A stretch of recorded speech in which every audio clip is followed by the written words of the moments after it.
一個小故事。喺古時有一個婦人，佢特別中意為一啲好瑣碎嘅小事而嬲嘅。佢都知道自己咁樣唔好，於是佢就去求一位高僧，為佢自己談禪說道，開闊心胸。高僧聽咗佢嘅講述，一言不發咁將佢帶到一座禪房裏面，落鎖而去。無端端俾人困住咗，個婦人嬲到係咁喺度鬧咗好耐，個高僧都唔理佢。跟住佢就開始哀求啦，個高僧依然都唔理。個婦人終於都沉默啦。高僧去到門外問佢：你仲嬲唔嬲啊？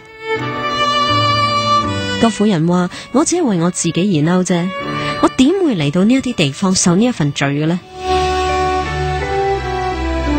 連自己都唔原諒嘅人，點樣可以心如止水？個高僧又行咗去。過咗一陣，高僧又翻嚟問佢：仲嬲唔嬲啊？唔嬲啦，個婦人話。高僧問佢點解啊？個婦人話：嬲都冇辦法啦。高僧話：你嘅氣仲未消逝啊，仲壓喺心裏面，爆發之後將會更加劇烈。於是高僧又離開。當高僧第三次嚟到門前，婦人同佢講：我唔嬲啦，因為根本唔值得嬲。高僧話：你仲知道值唔值得？即係話心中裏面仲有衡量，即係話仲有氣根咯。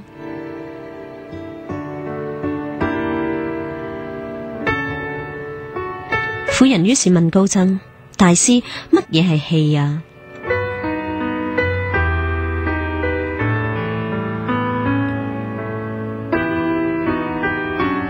於是高僧就將佢手裏面嘅茶水倒晒落地。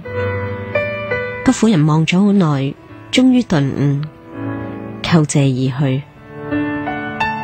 點解要氣呢？氣就係別人吐出，而你接到口裏面嗰啲嘢。如果你將佢吐出嚟，就自然會消成。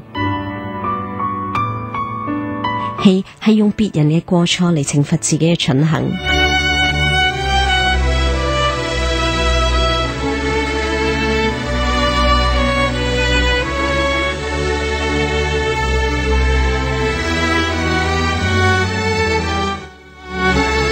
如果別人吐出嚟，你接咗佢，你吞咗佢，你會感到反胃嘅。但如果你唔睇，你唔接，佢就自然會消散。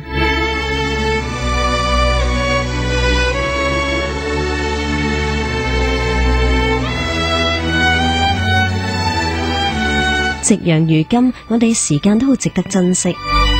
人生嘅福祉同埋快樂，其實係可以俾我哋好好享受，仲邊有時間去嬲啊？